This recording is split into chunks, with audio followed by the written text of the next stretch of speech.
Assalamualaikum warahmatullahi wabarakatuh. Salam jumpa kembali Sobat Perbendaharaan dimanapun Anda berada. Saat ini kami dikunjungi dua narasumber yang tentunya sangat istimewa sehubungan dengan tusi dari KPPN Dumai. Salah satunya adalah monitoring dan evaluasi atas pembiayaan UMI yang dikucurkan dari BLU Pusat Investasi Pemerintah melalui lembaga penyalur. Beliau adalah pimpinan PT Permodalan Nasional Madani untuk wilayah Riau dan Kepri, yaitu Bapak Suharjo. Iya. Kemudian narasumber berikutnya adalah pelaku UMKM yang berada di Kota Dumai, yaitu Ibu Sri Wulan. Selamat pagi, Ibu. Baiklah, untuk wawancara pertama ini kita tujukan kepada Bapak Suharjo selaku pimpinan PT Permodalan Nasional Madani. Assalamualaikum Bapak. Waalaikumsalam. Terima kasih telah berkunjung ke kantor kami KPPN Dumai jauh-jauh dari Pekanbaru. Ya, mudah-mudahan tambah sukses. Ini mungkin pemirsa atau rekan-rekan perbendaharaan ya mau menggali nih pertanyaan juga tentang apa tuh sebenarnya PT Permodalan Nasional Madani. Kita singkat PT PNM aja Pak, biar mudah ya. Dan produk apa yang saja yang jadi andalan dari PNM ini? Kemudian apakah sama pembiayaan dengan perbankan? Itu yang perlu kita ketahui. Oke, terima kasih Pak Said. Alhamdulillah, wa syukurillah bisa hadir hari ini di KPPN Dumai ya, diundang oleh KPPN Dumai terkait dengan PNM. PNM merupakan PT Permodalan Nasional Madani, salah satu BUMN ya Pak ya. Iya.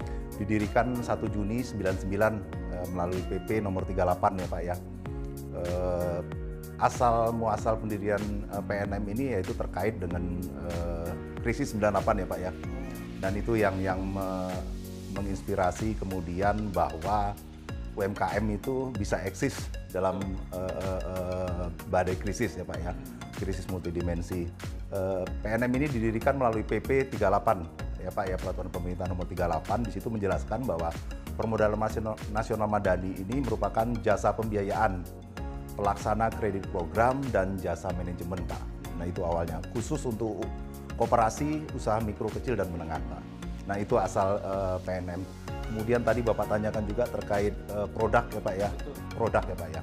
Nah terkait produk PNM itu ada namanya Mekar Pak, Membina Ekonomi Keluarga Sejahtera.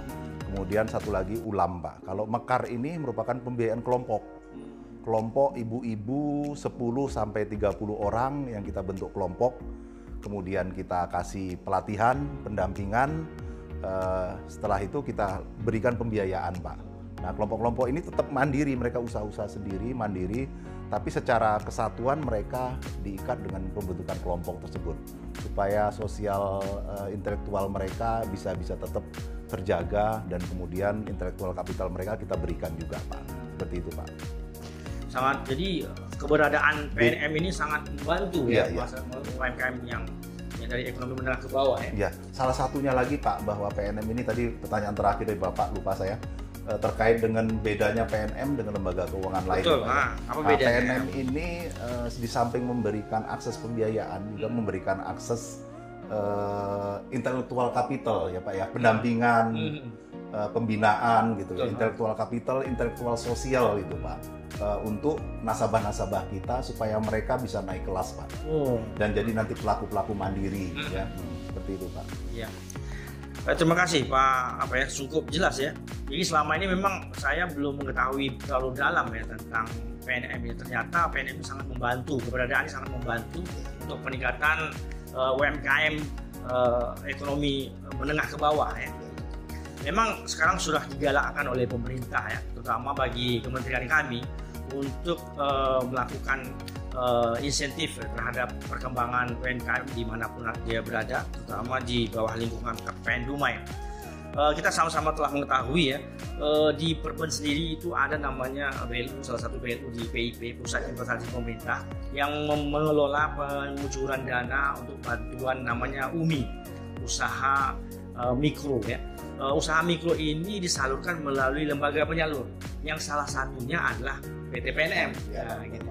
Yang saya akan tanyakan berikutnya, PT PNM, bagaimana proses penyaluran UMI melalui PT PNM, terutama khususnya di Kota Dumai? Oke Pak, proses penyaluran terkait dengan aturannya itu PMK Peraturan Menteri Keuangan kalau nggak salah 193 ya Pak ya, tahun 2020, dan itu menjadi landasan kerja.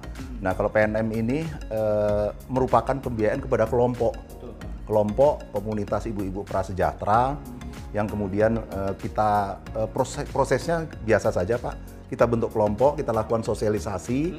Setelah kita lakukan sosialisasi, kemudian kita lakukan verifikasi, ya Pak ya. Kita lakukan verifikasi terkait usaha-usaha mereka. Setelah kita lakukan verifikasi, kita lakukan persiapan pencairan Pak. Ya verifikasi ini bisa verifikasi terkait rumah domisili mereka, terkait usaha mereka, gitu ya Pak ya. Uji kelayakan kalau biasa ininya ya Pak ya. Kemudian kita lakukan persiapan pencairan 3 sampai 5 hari Pak. Nah setelah kita lakukan persiapan pencairan itu, pencairan pada saat kita ada terakhir itu kita adakan namanya PKM Pak. PKM ya? Iya, pertemuan kelompok mingguan. Di PKM itu nanti kita kasihkan secara periodik tuh Pak, setiap pertemuan PKM itu terkait materi-materi pelatihan, penguatan-penguatan dari sisi gotong royong, kerja keras dalam berusaha dan seperti itu Pak.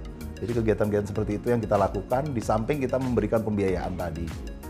PNM di sini selain mengucurkan dana UMI tadi, tetap melakukan monitoring ya, terlalu monitoring, evaluasi, pembinaan dan pendampingan ya atas dana yang mereka telah serahkan atau disalurkan untuk pelaku UMKM. Terima kasih Pak, informasi yang sangat berarti bagi kami ya, karena memang terus terang kita masih belum begitu jelas kemarinnya ya terhadap penyalur UMI melalui lembaga penyalur PNM. Kemudian terkait perkembangan UMI ya, bagaimana prospeknya ke depan Pak, khususnya di Dumai ini, bisa dijelaskan realisasi atau progres pembiayaan UMI di Dumai? Apakah dana yang dikucurkan itu semakin ini kan termasuk dana bergulir nih, kemudian dikumpulkan, apakah semakin bagus prospeknya atau debiturnya semakin banyak gitu, bagaimana bisa Bapak jelaskan? Kalau terkait di UMI untuk Dumai Pak, wilayah Dumai, kita tuh total nasabah kita tuh ada sekitar 15.000 lebih. 15.000 lebih itu dana kelola kita sekitar 38 miliar Pak. Dana penyaluran kita itu 148 sudah kita salurkan, dan proses dana outstanding sisa kita bagi debit kalau bahasa ini ya Pak, itu sekitar 38 miliar lebih. Ya 38 miliar itu kelola. Dan kami juga lagi mencari juga, makanya kami juga ingin berkoordinasi dengan Pemda, Pemko ya di sini ya, Kota Madia, terkait dengan supaya kita bisa menambah outlet-outlet kita lagi Pak, unit mekar lagi di beberapa wilayah yang memang potensial kita kembangkan, karena kita membiayain kelompok ibu-ibu prasejahtera.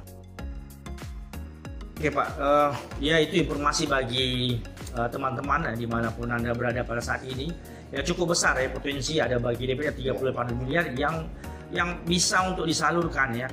Untuk itu disalurkan ya. Secara totalnya 148 miliar sudah kita salurkan. Lumayan besar, spending kita itu 38 miliar. 38 miliar. Jadi punya khusus untuk Dumai ya. Wilayah Dumai sekitar. Jadi potensi yang cukup besar ya untuk peningkatan UMKM khususnya untuk Kota Dumai. Terima kasih Pak, informasi Pak. Berikut ya narasumber yang kedua, ini narasumber yang tidak kalah menariknya. Ini adalah pelaku UMKM. Ya, pelaku UMKM ini memang langsung bergerak, langsung terjun dalam artian untuk peningkatan UMKM khususnya di Kota Dumai. Beliau adalah Ibu Sri Wulan ya. Ibu Sri Wulan ini salah satu penggerak UMKM yang berada di Kota Dumai ya Bu ya. Bisa Ibu ceritakan kira-kira Ibu usahanya apa gitu kan? Bisa Ibu ceritakan usahanya apa sebelumnya? Kalau sebelumnya itu kan usaha kedai harian. Jadi karena kalau kedai harian kan Pak itu kalau kedai harian. Jadi karena kemarin ada corona, jadi pendapatan tuh berkurang. Jadi pendapatan berkurang. Jadi teringatlah waktu kita masih kecil itu kan mama kan bikin opak. Jadi coba-cobalah bikin opak tuh. Coba-coba bikin opak kan. Itu pertamanya tuh jual-jual di kedai dulu, di dalam kedai kita sendiri kan. Nah, jadi apa kata adik tuh, cobalah kata aku foto katanya, mana tahu nanti ya apa Facebook laku katanya. Oh, jadi awalnya ibu ini jualan seperti biasa, konvensional, kemudian dalam uang itu ada buat opak ya. Teman-teman ketahui opak ini sejenis kerupuk ya, sejenis kerupuk khusus sumbernya dari apa? Bahannya dari ubi ya, kerupuk ubi, opak ya. Itu di daerah Jawa juga ada tuh opak yang jenis besar itu, dia garing, cukup enak ya sebenarnya untuk makan kita sehari itu, pelengkap makan pokok, makan nasi itu disertai dengan opak. Oh jadi awalnya secara konvensional, berikutnya terlintas ide untuk menjual secara online. Coba ibu ceritakan pada awalnya untuk terjun langsung ke online itu, dari mana idenya? Adik tuh bilang katanya cobalah kita jual online katanya, mana tahu mana tahu laku katanya, sanggup bikin tak? Insya Allah sanggup. Itulah jual pertama 10.000 orang beli, antar 15. Udah online? Iya udah online. Kalau di media sosialnya apa namanya? Ratna Idris. Nah, maksudnya media online ya? Facebook Oh, ya. Facebook. Facebook. Nah itulah Pak. Jadi terbantu juga lah ya. Jadi setelah pakai media online khususnya Facebook itu ada peningkatan penjualannya? Ada. Oh jadi efektif ya, efektif.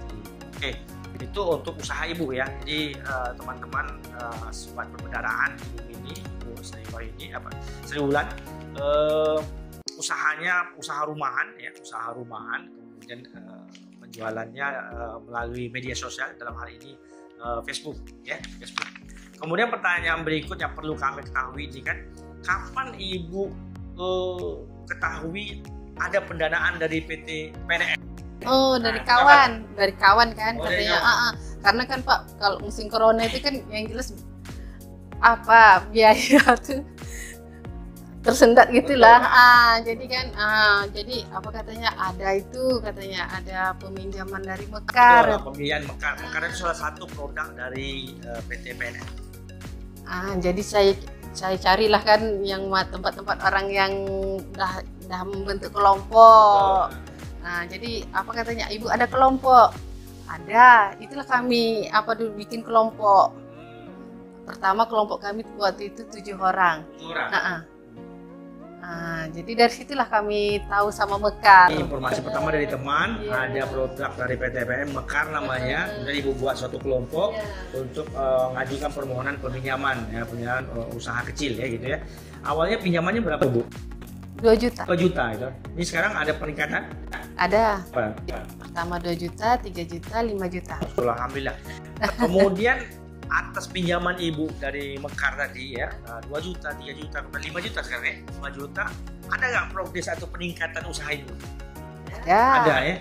Oh, jadi omsetnya bertambah gitu ya? Oh, alhamdulillah, jadi memang terbantu ya? Iya terbantu Pak. Usaha kecil ibu ya, pembiayaan dari Mekar, salah satu produk dari PT PNM. Terima kasih Bu informasinya ya. Berikut kita kembali lagi ke Pak. Kira-kira apa saja manfaat yang diterima dari debitur dari pembiayaan UMI ini yang diberikan PNM? Maksudnya PNM menyalurkan dana UMI itu, manfaat apa yang dapat bisa diberikan sama debitur dibandingkan dengan lembaga keuangan lain lah. Oke Pak Said, kalau kita lihat Pak Said, total UMKM di Indonesia nih, saya baca dari beberapa literatur, itu sekitar 64 juta Pak. 64 juta pelaku UMKM, termasuk di situ ultramikro, bahkan mungkin bisa jadi lebih Pak. Betul. Dari sekian banyak tersebut, tidak semuanya bisa melakukan akses pendanaan Pak. Akses pendanaan untuk usaha-usaha mereka. Nah, pembiayaan Mekar melalui UMI ini adalah salah satu solusi Pak. Karena salah satunya yaitu kita segmentasinya kita lah ibu-ibu. Kemudian pembiayaan ini tanpa jaminan Pak. Tanpa jaminan. Dan pola pengangsurannya juga mingguan. Dan ini sesuai dengan pola cash flow dari UMKM yang ada di Indonesia. Jadi itu sangat memudahkan. Dan kemudian satu lagi Pak, yang kami ini proaktif Pak. Bukan kami ini jemput bola, kami yang membentuk, mengedukasi, mensosialisasikan terkait dengan kelompok ibu-ibu ini. Jadi kami yang turun ke lapangan, bukan ibu-ibu yang ini. Jadi secara masif, kami punya petugas itu kalau di Riau itu sekitar 1.600 Pak petugas AO Pak yang itu keliling di seluruh Riau dan Riau Kepulauan. Iya, marketing itu bergerak proaktif mencari ibu-ibu kelompok prasejahtera yang berminat untuk kita berikan pembiayaan dan kita lakukan pendampingan dan edukasi terkait penguatan untuk meningkatkan nilai tambah mereka Pak. Jadi luar biasa sekali ya teman-teman sobat perbendaharaan ya, PT PNM ini sebenarnya tidak stagnan, tidak menunggu ya.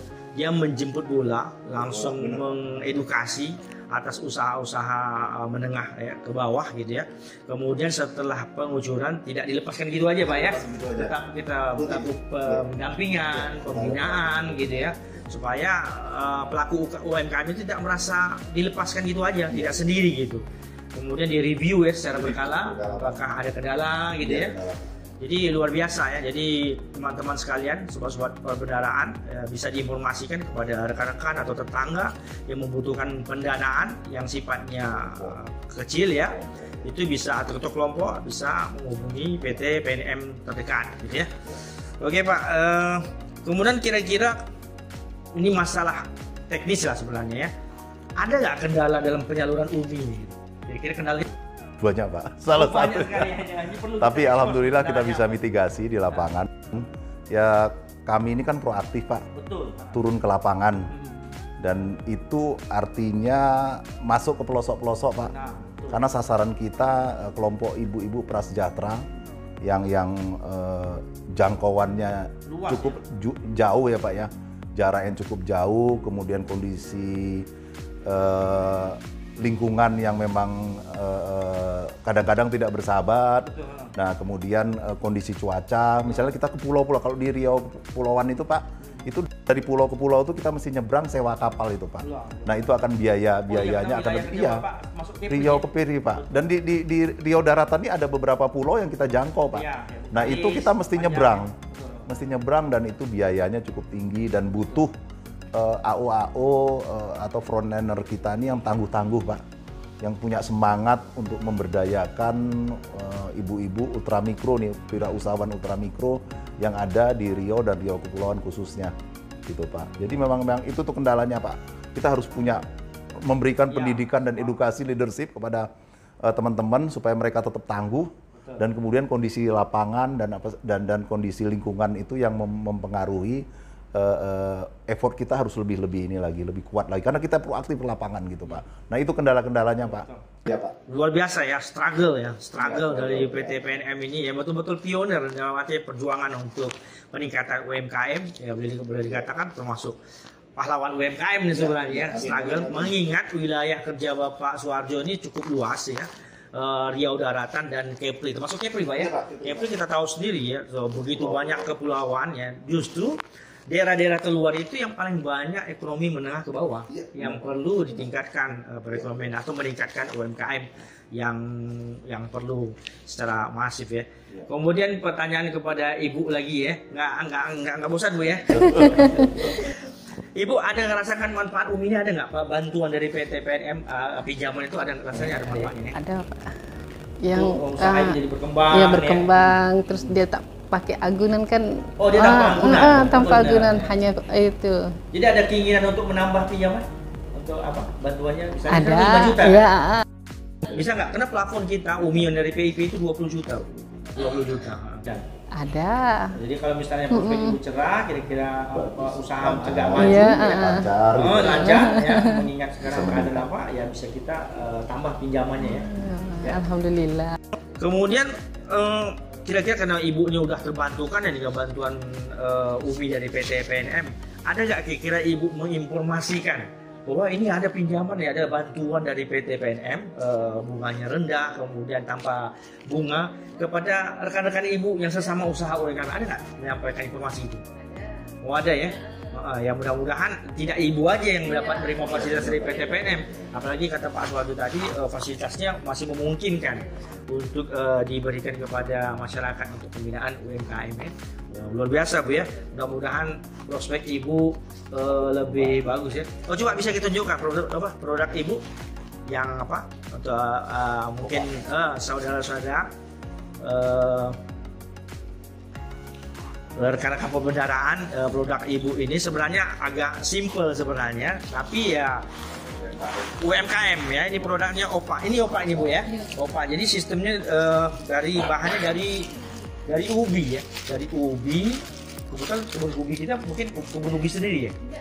Oh beli, jadi Ibu ini sumber bahan dasarnya pembuat OPA ini adalah dari ubi. Ubinya ini dibeli dari petani tempat ya, petani di rumah ya, dengan membuat OPA. Jadi sebenarnya makanan ini enak ini ya. Ini makanan saya waktu kecil dulu nih. Benar OPA. Ya kalau udah dia semakin sering dijemur semakin garing ini ya, semakin bagus. Ini pelengkap makan nasi kita ya. Kalau misalnya apa ya untuk makan OPA dengan sambalnya udah cukup ya.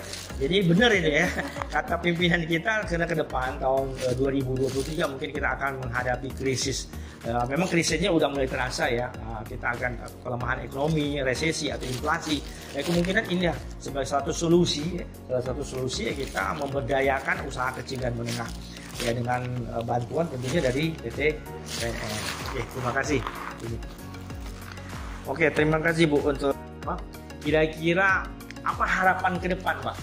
Harapan ke depan dari PT PNM atas terutama untuk kami ya, untuk sebagai koreksi kami sebagai lembaga pembiayaan, Bapak mengharapkan apa? Apakah kebijakan regulasinya disederhanakan atau plafonnya dibesarkan lagi untuk bantuan usaha kecil mikro ini? Kedepannya apa kira-kira masukan untuk kami lagi? Terkait dengan PNM yang memang sudah menyalurkan pembiayaan UMI sejak 2015 ya Pak ya. Tapi kalau terkait dengan PIP 2021 ya Pak ya. Baru ya 2021. Kami mengharapkan sekali terkait dengan sumber-sumber pendanaan yang kami ini kan akan tetap ekspansi ya Pak ya. 2022 ini kita 14 juta untuk nasional. 14 juta. Ya. Oh targetnya tuh ya? Iya 14 juta nasabah UMI gitu ya. Kelompok ibu-ibu ini kita 14 juta nasabah dan itu menjadi target kita untuk kita bisa realisasi. Artinya kita masih butuh pendanaan ekspansi, sumber pendanaan murah yang itu bisa memberikan dampak ya tadi ya tanpa jaminan, kemudian kita proaktif lapangan, wilayah-wilayah yang terluar lagi yang kita biayain. Nah itu pertama. Kemudian terkait kedua bahwa konsep pembiayaan ke depan ini konsep pembiayaan yang berkelanjutan. Berkelanjutan. Ya berkelanjutan. Artinya pembiayaan itu bukan hanya soal profit saja, dan tapi juga soal gimana kita menjaga lingkungan planet ya Pak ya. Betul. Kemudian kita memberi dampak sosial kepada masyarakat. Nah konsep pembiayaan seperti ini yang kedepannya itu akan kami terapkan, akan dijalankan supaya UKM ini bisa bersaing Pak. Karena isu-isu terkait lingkungan, terkait sosial dan tata kelola UMKM ini perlu kita benahi bersama-sama. Betul. Dan PNM siap untuk terus menjadi pelopor, menjadi yang terbesar dalam pembiayaan ultra mikro ke depannya. Ya, terima kasih. Ya, harapan Pak Soeharjo itu merupakan harapan kita juga di Kementerian Keuangan ya. Untuk itu ya mungkin bapak-bapak, ibu juga ya memperhatikan di sini kami ada pojok UMKM. Artinya apa? Artinya memang kita diinstruksikan oleh pimpinan dari Kementerian Keuangan itu kita membuat kesempatan, memberikan kesempatan di kantor-kantor kita menyediakan space untuk pojok UMKM. Jadi kita buat etalase, maksudnya bukan hanya pajangan sebenarnya bagi ibu ya misalnya yang mau menyertakan produknya di kita ini dipersilakan ya. Memang intinya sebenarnya kita kayak warung sebenarnya dalam hal itu untuk meningkatkan peningkatan UMKM. Bahkan bukan itu aja, kita punya kesepakatan di Menteri Keuangan itu untuk memberdayakan fasilitas yang ada. Dalam artian kalau ada gedung milik Kementerian Keuangan yang sifatnya idle, yang tidak terpakai, itu bisa direhab, dijadikan kios atau tempat penampungan usaha kecil menengah itu. Jadi begitu besar ya perhatian pemerintah khususnya Kementerian Keuangan untuk peningkatan kinerja dari UMKM. Kemudian untuk Ibu Sri ya, apa kira-kiranya harapan ke depan ya? Maunya ibunya apa gimana? Sekarang kan ibu kan pasti profitnya, saya kan tak mungkin begini-gini aja gitu. Saya membutuhkan lebih daripada ini. Karena memang seperti kata Pak Soeharjo tadi, memang tujuan dari PT PNM itu adalah untuk supaya selain memberdayakan UMKM, meningkatkan naik kelas ya, supaya UMKM yang ada ini naik kelas. Misalnya ibu sekarang jual OPA, kedepannya jangan jual opak lagi. Maksudnya opak tetap ada, tapi mungkin ada entah jual apa, entah souvenir atau handicraft yang nilai jualnya lebih tinggi dan mungkin ada nilai ekonomisnya untuk bisa kita kembangkan, kita ekspor ya. Karena di sini Kementerian Keuangan bekerja sama dengan unit lain khususnya untuk bea cukai itu bersedia memfasilitasi kalau misalnya produk-produk ibu untuk bersedia untuk dilakukan ekspansi keluar ya, untuk ekspor. Tentu regulasinya bisa disempurnakan oleh bapak-bapak kita di bea cukai ya. Kira-kira apa Bu harapan ibu agak ke depan ya, harapan ibu ke depan atas perkembangan UMKM atau pendanaan dari PT PNM? Harapannya apa Bu? Harapannya supaya usaha saya berkembang lagi, jadi makin meningkat. Nah, gitu kan. Kemudian ada nggak misalnya plafonnya bisa ditambah lagi? Iya, maunya ditambah lagi. Oke. Tampung ya. Mungkin ke depan bisa kita fasilitasi ya. Misalnya ibu produk ibu bisa ibu pajang di sini gitu ya. Kita bisa mempromosikan ya. Bahkan kami punya website sendiri ya. Websitenya DJKN. Itu websitenya itu sifatnya nasional, bahkan DJKN kalau berada di daerah itu namanya KPKNL, itu bersedia menampung produk-produk UMKM ini untuk dimasukkan di marketplace mereka, di website mereka ya. Itu jangkauannya lebih luas ya. Namun demikian memang produk kita mungkin kita agak tingkatkan supaya bisa kita label ya, kemudian kita izinnya kita sempurnakan ya, itu mungkin kita sempurnakan dengan fasilitas yang ada. Izin Pak, satu lagi Pak, silakan. yang saya sampaikan terkait dengan PNM ini kan mempunyai satu divisi yang terkait dengan pembinaan ya Pak ya, pendampingan itu ya Pak ya, namanya divisi pengembangan kapasitas usaha. Jadi kami ini secara rutin melakukan pelatihan-pelatihan baik dalam bentuk PKM, kemudian dalam bentuk kegiatan-kegiatan temu usaha nasabah untuk yang mekar dan kemudian temu usaha nasabah ulam untuk yang mikro Pak. Dan itu kita lakukan secara periodik. Dan badan itu terencana. Jadi terkait materi-materinya itu berbagai macam, baik terkait pengembangan produk, izin, kemudian terkait promosi, kemudian digitalisasi, dan itu kita lakukan baik secara offline dan online, dan itu berkesinambungan kita lakukan. Tujuannya untuk meningkatkan pelaku yang tadinya ibu misalnya kemasannya masih belum ini ya Pak ya. Nah itu di situ kita edukasi terkait gimana membuat kemasan, meningkatkan nilai produk dan meningkatkan value secara keseluruhan. Nah itu tuh yang kami lakukan di samping pembiayaan gitu Pak. Itu Pak tambahannya Pak. Oke, terima kasih banyak informasi dari Pak Soeharjo cukup menarik ya. Jadi memang kita bersinergi ya untuk peningkatan UMKM di daerah khususnya di Kota Dumai ya. Semoga dengan adanya bincang-bincang ini ya mudah-mudahan menambah informasi kita terutama kepada sobat-sobat perbendaharaan yang belum mengetahui selama ini ada pembiayaan UMI dari PT PNM. Kemudian fasilitasnya cukup banyak ya, dengan persyaratan yang seminimal mungkin, sekecil mungkin, tanpa anggunan ya, tanpa anggunan. Itu mudah-mudahan tercerahkan ya, tercerahkan. Di kami juga di KPPN Dumai khususnya tetap akan menggalakkan peningkatan UMKM. Kita akan menyiapkan space khusus ya untuk UMKM. Kemudian dalam rangka peringatan Hari Uang ya, Hari Kemenq ya, kita juga nanti akan menyiapkan suatu booth atau tempat untuk promosi UMKM bekerja sama dengan unit-unit Kementerian Keuangan lainnya seperti Bea Cukai, KPKNL, pajak, kemudian kita juga melibatkan perbankan ya. Mudah-mudahan terangkat ya, UMKM terangkat khususnya Kota Dumai menjadi naik kelas ya. Karena memang yang bisa ekonomi ini tetap berjalan ya tentu usaha kecil menengah ini kita galakkan, kita tingkatkan. Terima kasih sekali lagi Pak Soeharjo, Ibu Sri ya, mudah-mudahan apa yang kita lakukan sekarang ini ada manfaatnya ya, manfaatnya bagi Ibu, bagi Bapak, bagi kami KPPN ya. Mudah-mudahan ke depan UMKM ini akan terus tingkat, kemajuannya terus bagus ya. Kemudian menopang perekonomian Indonesia sehingga bisa bertahan ya, kita menghadapi keadaannya semakin bagus ya, semakin bagus. Terima kasih sekali lagi Pak Soeharjo. Demikian sobat perbendaharaan dimanapun Anda berada, bincang-bincang kami tentang peningkatan UMKM khususnya di Kota Dumai. Semoga ada manfaatnya bagi kita semua. Akhiran kalam dari kami. Wabillahi taufiq. Assalamualaikum warahmatullahi wabarakatuh.